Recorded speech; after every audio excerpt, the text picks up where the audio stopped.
Retrospectiva 2024. Incêndios fora de controle marcaram o ano na macro-região. Um dano ambiental ainda incalculável. Além disso, o descarte irregular de lixo contribuiu mais uma vez para a dengue atingir números históricos.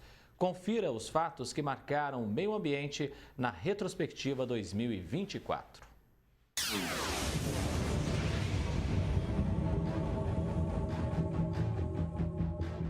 Um ano em que a macro-região foi sufocada por milhares de incêndios. Chegou na minha casa aqui, do lado de fora do muro. Estamos dando evacuando aqui.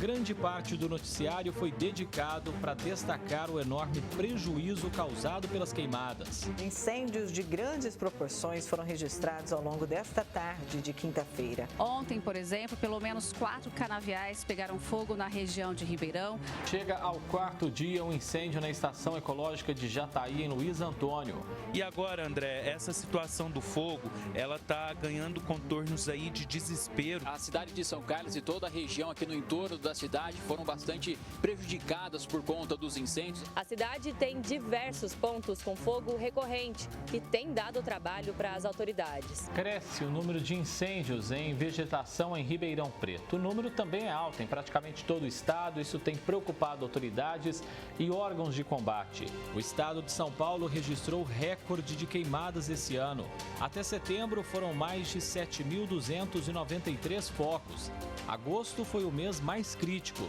Desde 2010, o Brasil não via tantos incêndios em um único mês.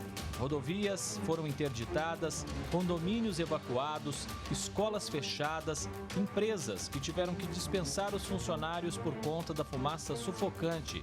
Dias de desespero. Terrível, né, para as crianças, para a gente mesmo não vai poder dormir aqui hoje, porque as crianças têm rinite, né, tá insuportável. Você pode ver que ainda tem chamas. O prejuízo ambiental é incalculável. A reserva Jataí, em Luiz Antônio, a maior do estado de São Paulo, teve mais de 70% da área destruída pelas chamas. Dos 11 mil hectares de extensão, 8 foram consumidos. O tamanho é equivalente a 11 mil campos de futebol. Animais que vivem na área foram vítimas do fogo sem controle. Muitos, infelizmente, morreram. Outros foram resgatados e recebem atendimento para depois voltar ao habitat natural, que ainda vai demorar para se recompor. Aqueles animais que sobreviveram, eles estão sem alimento, eles estão com muito menos recurso, porque essa catástrofe impactou diretamente na disponibilidade daquilo que eles precisam para sobreviver. Mas ainda bem que tem muita gente disposta a dar vida nova às áreas que foram destruídas. Essa APP na zona sul de Ribeirão Preto está sendo reflorestada com a ajuda de vizinhos. 80% da mata foi totalmente queimada. Ela entrou na área e colocou fogo embaixo do bambuzal, que é uma área de difícil acesso, com potencial muito grande de propagação do fogo e de combate praticamente impossível. É triste e ao mesmo tempo revoltante saber que parte desses incêndios foram criminosos. Ao todo, mais de 20 pessoas foram presas por suspeita de envolvimento direto nas queimadas, inclusive em Franca, Batatais e Jardinópolis. O governo de São Paulo aplicou mais de 25 milhões de reais em multas. É uma pena de reclusão ainda branda para o tamanho do problema que é quando você causa um incêndio numa mata, numa vegetação nativa, porque são vários os impactos, né? Você tem impacto na saúde, uma poluição, você tem morte de animais. E o estado de São Paulo viveu uma das piores secas dos últimos anos. Para se ter uma ideia, setembro, que costumava marcar o fim da estiagem, terminou com um volume de chuva 13 vezes abaixo da média em Ribeirão Preto. Ondas de calor também tomaram conta da macro-região nesse 2024. Foram períodos onde as temperaturas ficaram até 5 graus acima da média. Os termômetros passaram dos 40. Dados recentes do Observatório Europeu já indicam que 2024 foi o ano mais quente já visto na história da Terra. é uma configuração de um bloqueio atmosférico muito forte que se enrijeceu e não deixou com que as frentes frias avançassem, trazendo tanto chuva como também uma atenuação da temperatura para nós aqui. E preservar o meio ambiente tem tudo a ver com gestão do lixo. Ribeirão Preto concluiu a licitação para a empresa responsável para a coleta e destinação correta dos resíduos, com um contrato de R$80 milhões por ano. A cidade também retomou a coleta seletiva, recebendo 200 toneladas de materiais recicláveis por mês, após mais de um ano sem o serviço. Esse processo é essencial para evitar o descarte inadequado e promover o reaproveitamento dos materiais. No entanto, um grande desafio para a próxima gestão será eliminar os pontos viciados de descarte de lixo, um problema social e ambiental, pois pode comprometer o solo da cidade. A pessoa entender que descartar esse lixo de forma irregular vai trazer um prejuízo para ela também.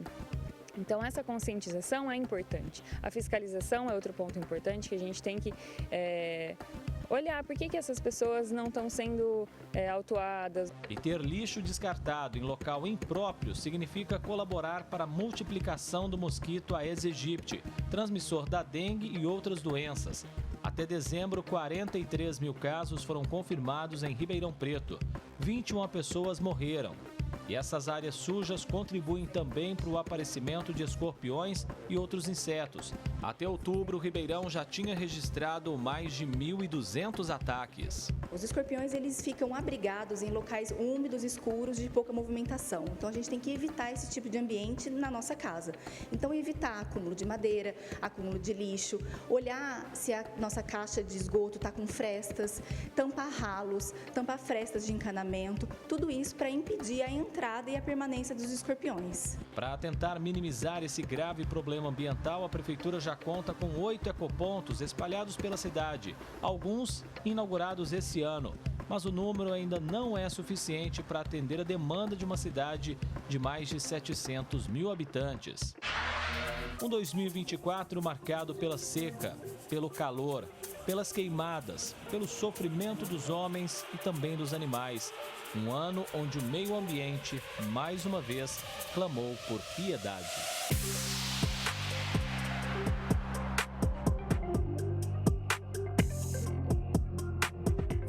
André Costa na retrospectiva 2024 para o Jornal da Clube.